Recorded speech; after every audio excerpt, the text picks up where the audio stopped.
Déménager. J'ai enculé le camion. J'ai perdu la caution. C'était horrible ce matin. Je suis arrivé comme une merde au truc de location en mode bonjour. J'avais pris le camion la veille. Ah bonjour, alors ça s'est bien passé? Non. Comment? J'ai détruit le camion. Mais comment vous... Je l'ai détruit. Y a pas de... Je l'ai explosé, d'accord? Voilà. Il est mort. Faut en racheter un. Eh bien, on va remplir les petits papiers. Allez. Je me gare sur un tout petit parking là, en marche arrière, avec mon gros camion de 11 mètres cubes pour récupérer un lave-vaisselle chez quelqu'un. On le met dedans.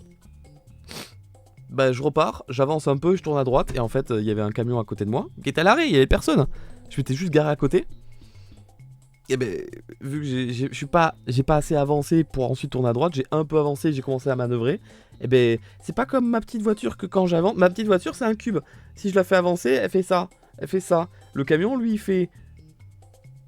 Bon, bref. Et du coup, je me suis empégué tout le côté droit. Là, il y a un camion qui... Mais comme dans du beurre, vraiment.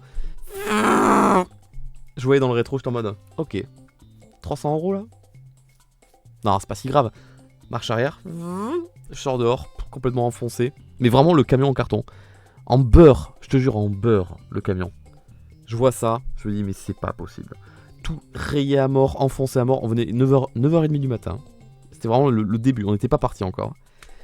Et c'était la portière d'ouverture. Du coup, on n'a pas tenté d'ouvrir une seule fois le camion. Parce que du coup, vu qu'elle est enfoncée, mais jamais elle glisse sur les rails. J'étais dégoûté. J'étais dégoûté. Donc, ben voilà, j'ai ramené le camion. Ils m'ont dit, on va vous garder la caution de 300 €. Vous n'allez pas la récupérer. Hein. Constat amiable, ben même pas. Puisqu'il n'y avait personne dans le camion. Il était à l'arrêt. 9h du mat. Je sais pas où était le propriétaire. Donc, du coup, j'ai juste noté la plaque. Et puis c'est tout. Voilà. Donc, j'ai fait une déclaration sur l'honneur. J'ai écrit un papier pour dire exactement ce qui s'est passé. Et tout. Et puis voilà. Tiens, je m'étais fait chier à l'état des lieux. J'ai passé 1h15 à faire l'état des lieux de la voiture. Hein. Enfin, du camion. Parce que vraiment, j'ai trop peur de me faire douiller sur ces trucs-là. 1h15 l'état des lieux. J'ai tout noté sur le camion. Tout. Je l'ai dessiné, le camion. J'ai dessiné parfaitement à l'échelle près le camion. Je lui ai dit, ok, là, il y a une toute petite rayure. Là, il manque de la peinture. Là, vous avez l'autocollant de votre boutique. Là, il se décolle. Là, il y a une tache de... Il y a du caca sur le pare-brise. Là, il y a un impact. Le pare-brise, vu que l'essuie-glace, il a fait ça, il a étalé le caca. J'ai tout noté. Sans exception. Tout. Je me suis mis à 4 pattes. J'ai regardé sous la voiture. Oui, il y a bien ça, ok. Et tout ça pour, seconde 1, exploser le camion. Mais je te jure, quand j'ai vu ça, j'étais en mode, mais oh là là, c'est quoi ce scénar? C'est quoi ce scénario de con? Non, c'est pas rayé. C'est explosé, vraiment, c'est enfoncé. C'est... Vraiment un sanglier qui court à 300 km/h et qui a sauté dans le camion. Vraiment, je te jure. Hein. T'as pas de photo? Si, j'ai une photo, mais pas besoin pas besoin de vous la montrer. Ça ira. Mais c'était... Vraiment, je te jure, tu passes... Le camion est lisse, tu passes la main et puis d'un coup, ça fait... et sur une longueur de con en plus. Vraiment, c'est catastrophique. Oh là là. Donc voilà, j'étais un petit peu au bout de ma vie. Et du coup, bah après, j'ai pu stresser de la journée. Hein. Ah, sur l'autoroute et tout, là, il n'y avait plus de problème. Hein. J'ai roulé serein, je m'en foutais, tu vois. Et ben voilà, donc je ramène le camion aujourd'hui, je leur montre, je fais ah oui, c'est beaucoup quand même et tout. Donc ils ont gardé ma caution. Par chance, j'avais souscrit à l'assurance, tu sais, la fameuse assurance que personne prend, là, 20 €, là, un truc comme ça, là.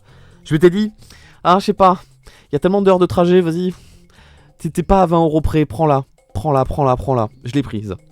Le truc, c'est que j'ai pas bien forcément tout lu, tout compris de ce que l'assurance elle prend en charge ou quoi. Mais bon, en gros, j'avais une caution de 300 €, plus la location du véhicule qui m'a coûté 150 €. Mais j'avais 300 € de caution qu'ils ont gardé. Ils vont envoyer le camion en garage chez le carrossier, qui va évaluer les dégâts, le montant des dégâts de la facture. Si par le plus grand des hasards, c'est moins de 300, il me rembourse la différence. Let's go. Vous comme moi, on sait très bien que ça ne sera jamais moins de 300. Par contre, si c'est plus de 300, bah, ce qui est certainement le cas, je sais pas comment ça se passe du coup. Il doit y avoir forcément une franchise, un truc comme ça, que l'assurance prend en charge. Je crois que j'avais lu un truc genre 1200 €, un truc comme ça. Par contre, si ça dépasse un peu plus, la meuf, elle m'a sous-entendu, on vous enverra... On vous recontactera quand on aura la facture, hein. Mais du coup, il faudrait que... Putain, si je dois payer des milliers d'euros, je suis au bout de ma vie. En fait, il faut vraiment que faut que je demande à quelqu'un, faut que je demande à un avocat de lire le contrat et de me dire est-ce que je dois vraiment payer ou pas là pour le coup, parce que j'ai pris l'assurance à 20 € quand même. Vous êtes sûr que je dois payer ou pas là?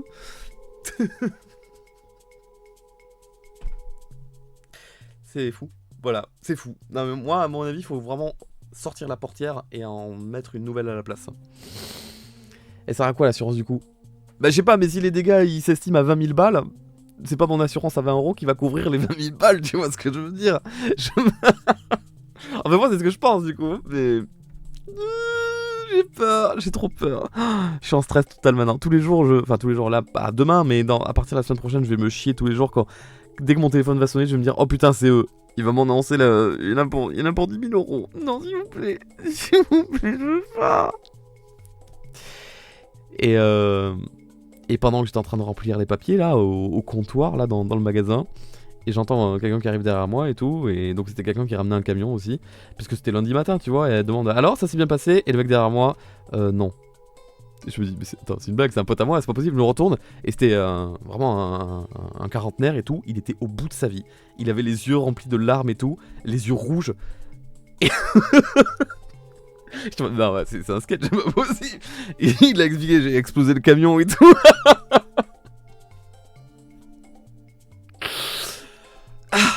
Du coup, c'était la journée, hein, vraiment. Ce matin à 9h du mat, là, on était deux, on est arrivés comme des cons, la queue entre les jambes, là. Oui, coucou. On vous a démonté vos 2 camions. Désolé. Il avait pris l'assurance, bah ça je sais pas. Je sais pas qui était cette personne, je sais pas. Ça m'a fait beaucoup rire. Et du coup je suis allé voir. Et en partant du coup je me suis dit, je vais aller voir le camion. Parce que j'ai vu qu'il s'était garé juste devant moi, je me suis dit, oh je vais aller voir un petit peu. Et il a bien explosé le camion. Pas au même niveau, un peu plus bas, mais pareil, les mêmes dégâts. Mais lui il en a perdu les... comment on appelle ça sur le côté d'un camion, l'espèce de jantes noires un peu pour justement réceptionner les chocs et tout. Bah, on aurait dit que c'est comme un Lego, on l'avait retiré et il restait juste les ronds dans la toile du camion pour pouvoir l'encastrer. J'étais en mode ok, ok, pas mal lui, il a fait des dégâts aussi. Sauf que c'est lui le camion en fait, c'est l'autre camion que j'ai.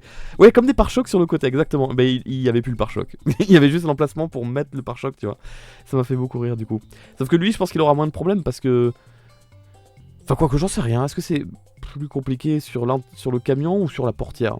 Parce que moi la portière, à mon avis, tu vois la portière elle est plate, les rails sont là, la portière tu l'ouvres, et ça va sur les rails. Mais comme elle est putain enfoncée maintenant comme ça, la portière, enfin, je vais plutôt te le faire... La portière, normalement, elle est comme ça, moi maintenant elle est comme ça la portière. Donc ça m'étonnerait que ça puisse s'ouvrir, hein, ça va bloquer. Donc... Oh, l'état des lieux, il a duré 2 secondes. L'état des lieux, la meuf, elle est arrivée, elle a fait... Ah oui, elle a pris l'état des lieux, elle a fait un gros rond, elle a fait... Enfoncé. On n'a même pas fait le tour du véhicule. On n'a même pas regardé rien d'autre. Les portières, l'autre côté, le pare-brise. Elle a même pas cherché à savoir s'il y avait un truc qui avait pété, un rétroviseur arraché. Non, elle a fait... Ah oui. Allez, on retourne là-bas, c'est bon. Rien d'autre. Et là, je me suis dit... Elle dit non, là, la caution, on vous la garde, là, c'est bon. Pour avoir explosé le reste, on s'en fout, ça c'est... Oh non, j'ai des problèmes. Je suis dans le caca. J'avais besoin d'évacuer un petit peu. Voilà, j'avais besoin d'évacuer un petit peu ça parce que je vais me faire assassiner par... Mais... Oh non, ça restera une bonne histoire à raconter, j'imagine, quand même, hein, finalement. Oh! Donc du coup voilà, mais sinon mis à part ça, déménagement s'est bien passé. Voilà, tout s'est très bien passé. Déménagement si vous voulez tout savoir. Voilà, c'était convenable. Tout va bien. C'est comme ça. Juste la première minute, c'était catastrophique.